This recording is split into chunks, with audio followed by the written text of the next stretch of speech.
ஆண்டவரும் இரட்சகருமாகிய இயேசுவின் நாமத்தில் உங்களை எல்லாரையும் வாழ்த்துகிறேன். இந்த காலை பொழுதுல நாம் தெய்வ சமூகத்தில் கூடிய தேவன் கொடுத்த கிருபைக்காக ஆண்டவரை ஸ்தோத்தரிக்கிறோம். இந்த நாளிலும் நம்முடைய தியானத்திற்கு என்று நீதிமொழிகளின் புஸ்தகம் 27ஆம் அதிகாரம் 11வது வசனத்தை நாம் வாசிக்க கேட்போம். ஞானோக்திகளு 27:11. என் மகனே, என்னை நிந்திக்கிறவனுக்கு நான் உத்தரவு கொடுக்கத்தக்கதாக நீ ஞானவானாகி என் இருதயத்தை சந்தோஷப்படுத்து. ரொம்ப ஒரு அருமையான ஒரு வசனம். ஆண்டவராகிய இயேசு தன்னுடைய பிள்ளைகள் ஞானம் உள்ளவர்களாய் இருக்க வேண்டும் என்று விரும்புகிறார்.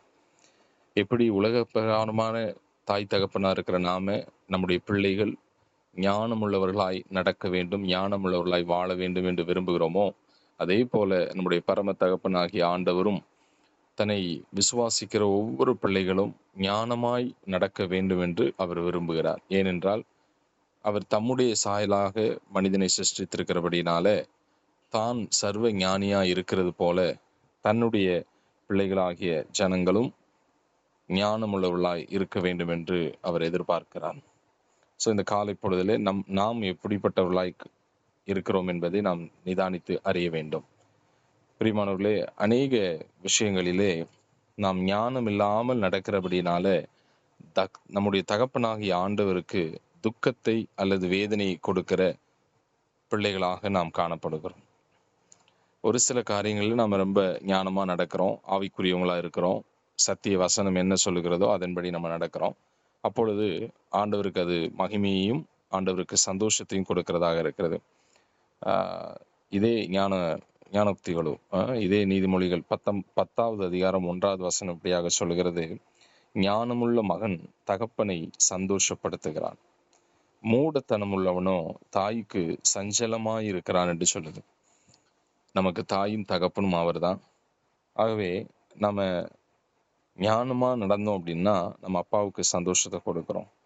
ஆனா அதே சமயத்துல நம்ம அறிவீனமா சில உலக காரியங்களில் ஈடுபட்டு பாவங்களில் விழுந்து ஒரு அஞ்ஞானிகளை போல உலகத்தார் செய்கிறது போல நம்ம வாழ்ந்தோம் அப்படின்னா தாய் போல நம்மளை தேற்றுகிற நம்முடைய ஆண்டவருக்கு நம்ம வெட்கத்தை அல்லது சஞ்சலத்தை, வேதனையை கொடுக்கிறவளா நாம் காணப்படுவோம்.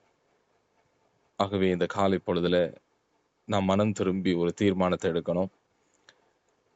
ஒவ்வொரு நாளும் என்னுடைய வாழ்க்கை தேவனுக்கு மகிமையையும் ஆண்டவருக்கு சந்தோஷத்தையும் கொடுக்கிற வாழ்க்கையா நான் வாழ்வதற்கு என்னை அர்ப்பணிக்கிறேன் என்று சொல்லி ஒப்பு கொடுக்க வேண்டும். நம்முடைய கிரியைகள் மூலமாக தேவனுடைய நாமம் மகிமைப்பட வேண்டும். வேதமும் அதைத்தான் சொல்லுது. நீங்கள் புசித்தாலும் குடித்தாலும் எதை செய்தாலும் தேவனுடைய நாமம் மகிமைக்கென்று அதை செய்யுங்கள் என்று சொல்லப்பட்டிருக்கிறது. உலகத்தாருக்கு ஒத்த வேஷம் தரிக்காதபடி தேவனுடைய நன்மையும் பிரியுமான சித்தம் என்னதென்று அறிய வேண்டும் என்று வேதம் நம்மை அறிவுறுத்துகிறத நம்ம பார்க்கிறோம். ஆகவே பிரியமானவர்களே, இந்த காலை பொழுதுல தகப்பனை சந்தோஷப்படுத்துகிற ஒரு ஞானமுள்ள பிள்ளைகளாய் நடப்பதற்கு நம்ம வாழ்க்கையை நம்ம ஒப்பு கொடுப்போம். உபாகமம் புஸ்தகத்துல 30வது அதிகாரம் 10வது வசனம் ரொம்ப அருமையான ஒரு வசனம். தர்மோபதேச காண்டா 30ನೇ அத்தியாய 10ನೇ வசனம். உன் தேவனாகிய கர்த்தருடைய சத்தத்திற்கு செவி கொடுத்து இந்த நியாயப்பிரமாண புஸ்தகத்தில் எழுதியிருக்கிற அவருடைய கற்பனைகளையும் அவருடைய கட்டளைகளையும் கை கொள்ளும் போது உன் தேவனாகிய கர்த்தரிடத்தில் உன் முழு இருதயத்தோடும் உன் முழு ஆத்துமாவோடும் திரும்பும் போதும் கர்த்தர் உன் பிதாக்கள் மேல் சந்தோஷமாய் இருந்தது போல உன்மேலும் உனக்கு நன்மை உண்டாக திரும்பவும் சந்தோஷமாயிருப்பார். நம்ம ஆண்டுடைய கட்டளைகளை அவருடைய வசனங்களின்படி நம்ம வாழும் பொழுது நம்முடைய பிதாக்கள் மேல அவர் எப்படி சந்தோஷமா இருந்தாரோ அதே போல நம்ம மேலையும் அவர் சந்தோஷப்படுவார் என்று இந்த வேத வசனம் சொல்கிறது. ஆபிரகாம், ஈசாக்கு, யாக்கோபு, யோசேப்பு, தாவீது, இப்படி நம்முடைய முற்பிதாக்கள் ஆகிய தேவனுடைய தாசர்கள் மேல அவங்க வாழ்க்கையில அவங்க ஞானமா இருந்து கர்த்தருக்கு பயந்து அவருடைய வழிகளில நடந்து அவருடைய கட்டளைகளுக்கு கீழ்ப்படிந்து அவருக்கு பிரியமான ஒரு வாழ்க்கை வாழ்ந்தாங்க. அந்த வாழ்க்கை அவருடைய இருதயத்தை எப்பொழுதும் சந்தோஷப்படுத்துகிறதா இருந்தது. பிரியமானவர்களே, நம்முடைய வாழ்க்கையில நாம எல்லா நேரங்களிலும் நம்முடைய செய்கைகளின் மூலமா, கிரியைகள் மூலமா, நம்ம வாழ்க்கையின் மூலமா ஆண்டவரை சந்தோஷப்படுத்துகிறோமா அப்படிங்கிற ஒரு கேள்வியை நம்மை நாமே கேட்டு நம்மை சோதித்து நாம் மனம் திரும்ப வேண்டும். நீதிமொழிகள் 15ஆம் அதிகாரம் 20வது வசனம் இப்படியாக சொல்கிறது, ஞானம் உள்ள மகன் தகப்பனை சந்தோஷப்படுத்துகிறான், மதியற்ற மனுஷனோ, அதாவது அறிவில்லாதவன், ஒரு ஞானம் இல்லாம அறிவில்லாம இருக்கிற மனுஷன் தன் தாயை அலட்சியம் பண்ணுகிறான். அதாவது நமக்கு தாயும் தகப்பனுமா இருக்கிற தேவனை அவன் அலட்சியம் பண்ணுகிறான், அசட்டை பண்ணுகிறான் என்று சொல்லுகிறது. இதே நீதிமொழிகள்ல 1ஆம் அதிகாரத்துல ஆண்டவர் அதை சொல்லியிருக்கிறார். நான் எத்தனை தரமோ உங்களுக்கு ஆலோசனைகளை கொடுத்தேன், என் கட்டளைகளை கொடுத்தேன், ஆனா நீங்கள் அதற்கு செவி கொடுக்கவில்லை என்று சொல்றார். என் ஆலோசனைகள் எல்லாம் நீங்க தள்ளி எனக்கு வேதனையை கொடுத்தீங்கன்னு சொல்லி துக்கத்தை கொடுத்தீங்கன்னு ஆண்டவர் அங்க ரொம்ப வருத்தப்படுகிறத பார்க்கிறோம். பிரியமானவர்கள், நம்முடைய வாழ்க்கையில அனுதினமும் நம்ம ஆண்டவர் நமக்கு ஆலோசனைகளை கொடுத்து நம்ம மேல கண் வைத்து நமக்கு ஆலோசனை கொடுத்து நம்மை நடத்த அவர் ரொம்ப வாஞ்சை உள்ள விருப்பமுள்ள ஒரு தேவனாக இருக்கிறார். என் பிள்ளை இன்னைக்கு எப்படி நடக்கணும்னு என்கிட்ட எப்போ கேட்பான், நான் அவனுக்கு அந்த விசேஷித்த கிருபைகளை தரட்டும் என்று சொல்லி ஒவ்வொரு நாளும் காலைதோறும் அவர் எதிர்பார்த்து காத்து கொண்டிருக்கிறார். ஒவ்வொரு விஷயங்களிலும் நம்மை நடத்துவதில் அவர் மிகுந்த மகிழ்ச்சியுடைய தேவனாக இருக்கிறார். ஆனா அநேக வேளைகளில நம்மளோட மாம்சத்துக்கு இடம் கொடுத்து, நம்முடைய சுய எண்ணங்களுக்கு இடம் கொடுத்து, உலக மனிதர்களை பிரியப்படுத்தும்படியாக அல்லது உலக காரியத்தை செய்யும்படியாக நாம் போய்விடுகிறோம். அந்த நேரத்துல நம்முடைய தகப்பனாகிய ஆண்டவர் ரொம்ப ஏமாற்றத்தோடு ஒரு துக்கத்தோடு அவர் இருக்கிறத நம்ம பார்க்கிறோம். ரோமருக்கு எழுதின நிருபம் 8ஆம் அதிகாரம் 8வது வசனம் இப்படியாக சொல்கிறது. ரோமர் 8:8 மாம்சத்துக்கு உட்பட்டவர்கள் தேவனுக்கு பிரியமாய் இருக்க மாட்டார்கள். நம்ம எப்பெல்லாம் மாம்சத்தின்படி நம்ம செயல்படுறோமோ, அதாவது மாம்சம் சொல்லுகிறபடி நம்ம வாழ்றோமோ, அப்பொழுதெல்லாம் ஆண்டவர் துக்கப்படுறார். ஏன்னா மாம்சத்தின் கிரியை அது மரணத்தை நோக்கி நம்மளை கொண்டு போகிறது. மாம்சத்தினுடைய அந்த காரியங்கள் தேவனை துக்கப்படுத்துகிற வழிகளிலே நம்மை நடத்தி பாவ குழிக்குள்ள நம்ம தள்ளி விடுகிறது. அதனால பிரியமானவர்கள், இந்த காலை பொழுது நம்மை நாமே ஆராய்ந்து பார்த்து நம்ம வாழ்க்கையை ஒப்பு கொடுப்போம். ஆண்டவர் இன்னும் வேதத்துல பல இடங்களில நம்ம மேல சந்தோஷமா இருக்கிறதை குறித்து வேத வசனம் நிறைய இருக்குது. நான் ஒரு சில வசனங்களை மட்டும் நான் வாசிக்கிறேன். செப்பனியாவின் புஸ்தகம் 3ஆம் அதிகாரம் 17வது வசனத்துல ஆண்டவர் சொல்றார், உன் தேவனாகிய கர்த்தர் உன் நடுவில் இருக்கிறார், அவர் வல்லமையுள்ளவர், அவர் ரட்சிப்பார், அவர் உன் பேரில் சந்தோஷமாய் மகிழ்ந்து தம்முடைய அன்பின் நிமித்தம் அமர்ந்திருப்பார், அவர் உன் பேரில் கம்பீரமாய் களி கூறுவார் என்று சொல்லி வேதம் சொல்லுகிறது. நம்ம அவருக்கு பிரியமாய் வாழ நம்ம வாழ்க்கையை ஒப்பு கொடுக்கும் பொழுது ரொம்ப ஹாப்பி ஆயிடுமா. அதனால் வேதம் சொல்லுகிறது, மனம் திரும்புகிற ஒரே ஒரு பாவி நிமித்தம் பரலோகத்துல மிகுந்த சந்தோஷம் உண்டாகிறதுன்னு சொல்லப்பட்ட காரணம் என்னன்னா இதுதான். என் மகள் காணாமல் போனான், திரும்பவும் காணப்பட்டான் என்று சொல்லி அந்த தகப்பன் எப்படி ஓடி போய் அந்த கெட்ட குமாரனை கட்டி அணைத்து முத்தமிட்டு அவனுக்கு வஸ்திரங்களை கொடுத்து மோதிரங்களை கொடுத்து திரும்ப அவனுடைய ஸ்தானத்துல உயர்த்தி வைத்தது போல நம்முடைய அப்பாவும் நாம ஒரு சில நேரங்களிலே ஆண்டவருக்கு பிரியமில்லாத காரியத்தை செய்து தூரம் போயிருந்தா கூட மனம் திரும்பி நம்ம வரணும்னு நினைக்கும் பொழுது அவர் மிகுந்த மகிழ்ச்சி, அவர் உன் பேரில் சந்தோஷமாய் மகிழ்ந்து அவர் உன் பேரில் கம்பீரமாய் களி கூறுவார். இந்த வார்த்தைகள்லாம் பார்த்தீங்கன்னா ரொம்ப அருமையா இருக்குல்ல. அப்ப எந்த அளவுக்கு நம்ம மேல அன்பு வைத்திருக்கிறார் பாருங்க. அன்பின் நிமித்தம் அவர் அமர்ந்திருப்பார் என்று சொல்லி வேதம் சொல்கிறது. அந்த அன்புக்கு அளவே இல்லை. ஆகவே பிரியமானவர்களே, அவருடைய இருதயத்தை சந்தோஷப்படுத்துகிற, அவருடைய இருதயத்தை மகிழ்விக்கிற ஒரு பிள்ளைகளாக நாம் காணப்படுவோம். நம்ம ஆராய்ந்து பார்க்கணும், எந்தெந்த காரியங்கள் எல்லாம் அப்பாவுக்கு துக்கத்தை கொடுக்குது, எந்தெந்த காரியங்கள் எல்லாம் அவரை வேதனைப்படுத்துகிறதுங்கிறத நம்ம அறிந்து சோதித்து பார்த்து அதை விட்டு மனம் திரும்ப வேண்டும். நான் என்ன செஞ்சா ஏசப்பா சந்தோஷப்படுவாங்க அப்படிங்கிறத நம்ம ஒவ்வொரு முறையும் கேட்கணும். இந்த பாவத்தை நான் செஞ்சா ஏசப்பா துக்கப்படுவாரா அப்படிங்கிறத நான் நிதானித்து பார்க்க வேண்டும்.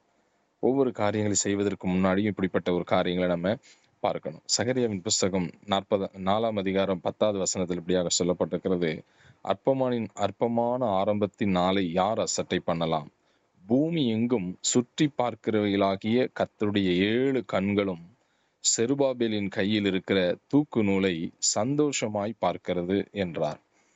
ஆண்டவர் பாருங்க, ஒவ்வொரு மனுஷனையும் பார்க்கும்படியா அவருடைய கண்கள் பூமி எங்கும் இருக்கிறது. அவங்க செருபாபேலுடைய கையில் இருக்கிற தூக்கு நூலை சந்தோஷம். செருபாபேல் தேவனுடைய ஆலயத்தை கட்டுகிற காரியத்துல அவர் இருந்தார். அந்த தூக்கு நூலை சந்தோஷமா பார்க்கிறார். அப்போ ஆண்டவருக்கான காரியங்களை நம்ம செய்யும் பொழுது அவர் மகிழ்ச்சி அடைகிறார். இப்போ உதாரணத்துக்கு ஒரு ஏழைக்கு நம்ம உதவும் போது ஆண்டவர் நம்முடைய அந்த கிரியைகளின் நிமித்தமாக மகிழ்ச்சி அடைகிறார். ஒரு பாவத்துல வாழ்ற மனுஷனுக்கு ஆண்டவராகிய இயேசு கிறிஸ்துவனுடைய சுவிசேஷத்தை அறிவித்து அவர்களை அந்த பாவத்திலிருந்து விடுவித்து அவர்களை ஆண்டுடைய வழிகளில நடத்தும் பொழுது ஆண்டவர் மிகுந்த மகிழ்ச்சி அடைகிறார். கட்டளைகளின்படி வேத வசனத்தின்படி நம்ம வாழும் பொழுது ஆண்டவர் மகிழ்ச்சி அடைகிறார். இப்படி நம்முடைய வாழ்க்கையில நம்முடைய கிரியைகள் மூலமாக ஆண்டவரை சந்தோஷப்படுத்துவதற்கு நாம் ஒவ்வொரு நாளும் நம் வாழ்க்கையை நம்ம ஒப்பு கொடுக்கணும். நீங்க ஆரம்பத்துல அது கொஞ்சம் கஷ்டமா இருக்கும். ஆனா ஒவ்வொரு முறையும் இது நிமித்தம் ஆண்டவர் சந்தோஷப்படுவாரா அப்படிங்கிறத நம்ம இந்த கேள்வியை கேட்க ஆரம்பித்து அதன்படி நம்ம வாழ ஆரம்பிச்சிட்டோம்னாலே ஒரு நாள் வரும் நம்ம வாழ்க்கையினுடைய ஒவ்வொரு கிரியைகளும், இன்னும் சொல்ல போனால் அந்த நாள் முழுவதும் நம்ம ஆண்டவரை பிரியப்படுத்துகிற பிள்ளைகளாக நம்ம வாழ்ந்திருப்போம். சத்தியத்தின்படி வாழ்ந்திருப்போம். பரலோகம் எதிர்பார்க்கிற அந்த ஒரு வாழ்க்கையை நம்ம வாழ்ந்திருப்போம். தேவ சித்தத்தை நிறைவேற்றியிருப்போம். ஆகவே அப்படிப்பட்ட ஒரு வாழ்க்கைக்கு நம்ம வாழ்க்கையை ஒப்பு கொடுப்போம். ஒரு சில வசனங்களை நான் வேகமாக வாசித்து ஜெபிக்க விரும்புகிறேன். சங்கீதங்களின் புஸ்தகம் 143 அதிகாரம் 10வது வசனத்துல பக்தன் இப்படியாக ஒரு ஜெபமா இதை ஜெபிக்கிறார். இந்த காலை பொழுதுல நீங்களும் இந்த ஜெபத்தை செய்யும்படியா நான் கேட்கிறேன். ஒவ்வொரு நாளும் இந்த ஜெபத்தை செய்யும்படி கேட்கிறேன்.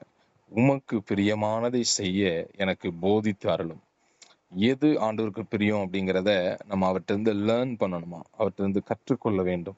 எனக்கு போதிங்க ஆண்டவரேன்னு சொல்லி இந்த பக்தன் சொல்கிறார். நீரே என் தேவன், உங்களுடைய நல்ல ஆவி என்னை செம்மையான வழியிலே நடத்துவாராக. எந்த வழியில நம்ம நடந்தா ஆண்டவருக்கு பிரியமா இருக்குங்கிறத அந்த செம்மையான வழியை அறிந்து கொள்ளும்படியா பரிசுத்த ஆவியானவர், அவருடைய நல்ல ஆவி இல்ல அவருடைய பரிசுத்த ஆவியானவர் நமக்கு போதிக்கும்படியாக, அவர் போதிப்பதை கேட்கும்படியாக நம் செவிகளை அவருக்கு சாய்க்க வேண்டும்.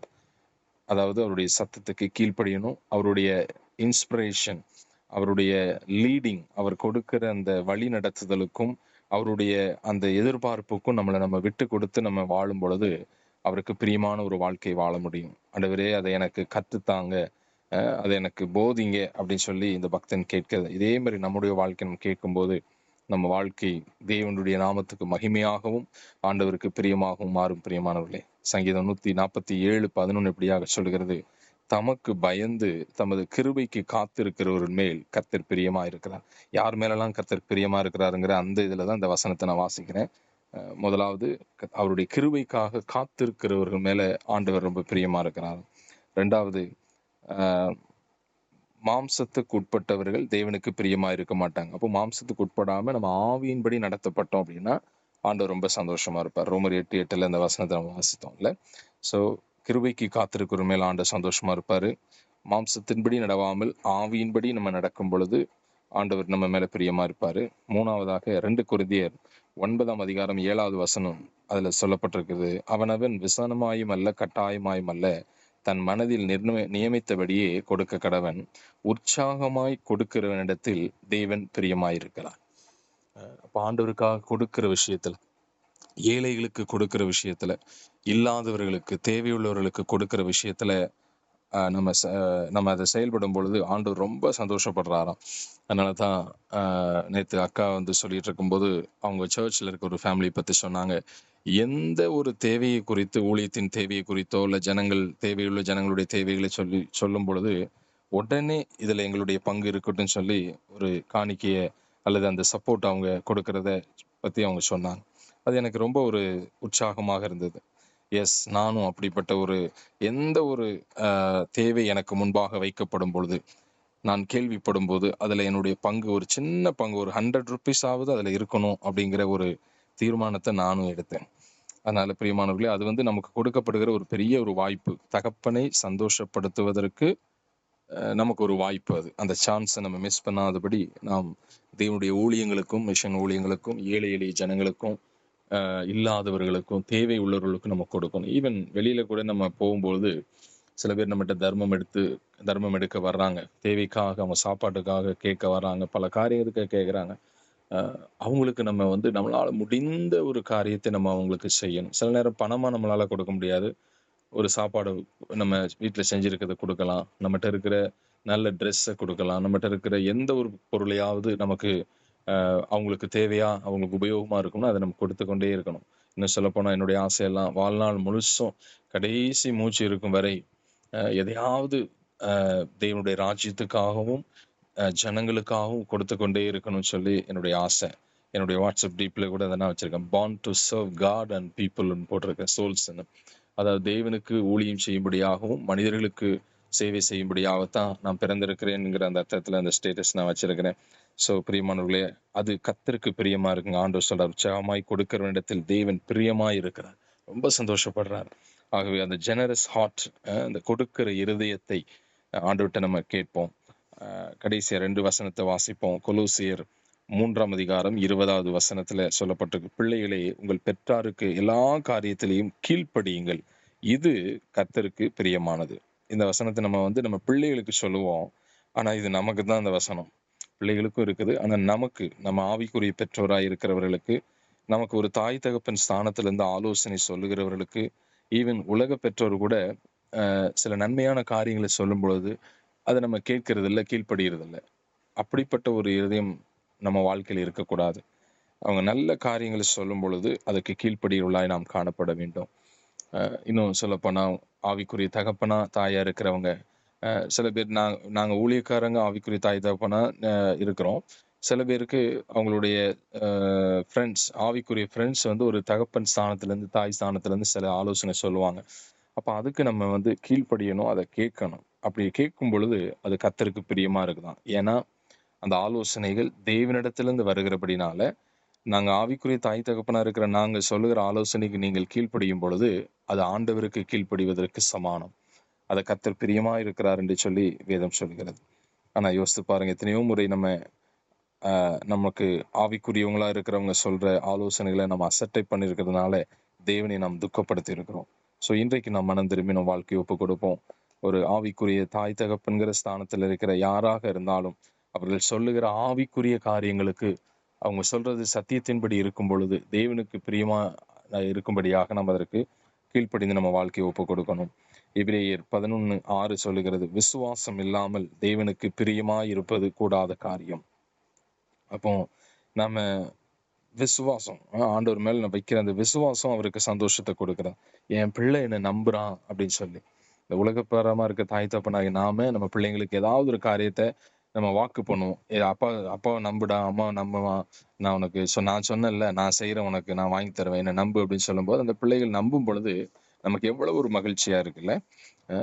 என் பிள்ளை நான் சொன்ன வார்த்தையை நம்பி இந்த காரியத்தை செஞ்சிருக்கிறான் அப்படின்னு சொல்லி. அப்போ அதே போல நம்ம ஆவிக்குரிய தகப்பன்மார்களுக்கும் தேவனுக்கும் நம்ம அவங்க மேல நம்பிக்கை வைக்கும் பொழுது, விசுவாசம் வைக்கும் பொழுது, அதுக்கு கீழ்ப்படியும் பொழுது ஆண்டவருக்கு அது பிரியமாக இருக்கும். பிரியமானவர்களே, கடைசி வசனமாக எபிரேயர் 13:6 சொல்லுகிறது, அன்றியும் நன்மை செய்யவும் தான தர்மம் பண்ணவும் மறவாதிருங்கள், இப்படிப்பட்ட பலிகளின் மேல தேவன் பிரியமா இருக்கிறார்.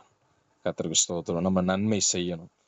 நன்மை செய்வதற்காகவே நம்ம அழைக்கப்பட்டிருக்கிறோம். தான தர்மங்களை செய்வதற்காக நம்ம அழைக்கப்பட்டிருக்கிறோம்.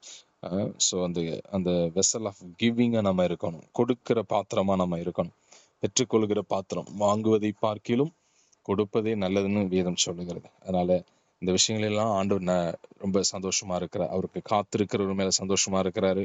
மாம்சத்தின்படி நடவாமல் ஆவியின்படி நடக்கிறவங்க மேல பிரியமா இருக்கிறாரு. உற்சாகமா கொடுக்கிறவங்க மேல பிரியமா இருக்கிறாரு. கீழ்ப்படுகிறவங்க மேல ஆண்டவர் சந்தோஷப்படுறாரு. விசுவாசிக்கிறவங்க மேல ஆண்டவர் சந்தோஷப்படுறாரு. மற்றவர்களுக்கு உதவி செய்யறவங்க, நன்மை செய்யறவங்க, தான தர்மம் செய்யறவங்க, இப்படிப்பட்டவர்கள் மேல் ஆண்டவர் பிரியமாக இருக்கிறார். தலைகளை தாழ்த்தி கண்களை மூடி நாம் ஜெபம் செய்வோம். அந்த காலை பொழுதுல நம்மிடத்துல ஆண்டவர் பேசி இருக்கிறார். ஆண்டவருக்கு பிரியமானது இன்னதென்று நம்ம ஒவ்வொரு நாளும் சோதித்து பார்த்து அதை செய்கிறவர்களாய் காணப்பட நம்ம வாழ்க்கையை ஒப்பு கொடுப்போம். அன்பின் பரலோக பிதாவே, இந்த ஆசீர்வதிக்கப்பட்ட காலை பொழுதுல ஆண்டவரே, உம்முடைய சமூகத்துல உம்முடைய வார்த்தையை நாங்கள் தியானித்தோம். நீதிமொழிகளின் புஸ்தகத்துல சொல்லப்பட்ட அந்த வசனத்தின்படி, என் மகனே, நீ ஞானம் உள்ளவனாய் இருந்தால் என் இருதயம் மகிழும் என்று சொன்ன அந்த வசனத்தின்படி உங்க இருதயத்தை சந்தோஷப்படுத்துகிற பிள்ளைகளாக வாழ எங்களை ஒப்பு கொடுத்து நாங்கள் செபிக்கிறோம். எங்களுடைய நடக்கையினால, எங்களுடைய கிரியைகளினால, எங்களுடைய ஒவ்வொரு காரியத்தினாலும் உங்க நாமம் மகிமைப்படும்படியா, உங்களுக்கு மகிழ்ச்சியை கொண்டு வரும்படியான ஒரு வாழ்வு வாழ கர்த்தர் எங்களுக்கு கிருபை தாரும் என்று சொல்லி நாங்கள் செபிக்கிறோம். எதெல்லாம் எங்க வாழ்க்கையில உங்களை துக்கப்படுத்துகிறதோ, வேதனைப்படுத்துகிறதோ, உம்முடைய நாமத்துக்கு தூஷணத்தை கொண்டு வருகிறதோ, அந்த காரியங்களை விட்டு நாங்கள் மனம் திரும்பி, ஆண்டவரே அப்பா, பரிசுத்த வாழ்க்கை வாழ, சத்தியத்தின்படி வாழ, உமக்கு பிரியமாய் வாழ எங்களை ஒப்பு கொடுத்து நாங்கள் செபிக்கிறோம். கர்த்தர் அப்படியே ஒவ்வொருவரையும் ஆசீர்வதிங்க. எங்க சபையில் இருக்கிற ஒவ்வொரு குடும்பங்களும், ஒவ்வொரு ஆண்டவரே சிறு பிள்ளைகளும், வாலிப பிள்ளைகளும், வயதானவர்களும், ஆண்கள் பெண்கள் எல்லாரும் உம்மோட நாமத்துக்கு மகிமையா பிரியமா வாழ ஆண்டவரே நீர் அனுகிரகம் செய்யும் என்று சொல்லி நாங்கள் ஜெபிக்கிறோம். இயேசு கிறிஸ்துவின் நாமத்தில் ஜெபிக்கிறோம் எங்கள் ஜீவனுள்ள நல்ல பிதாவே. ஆமென்.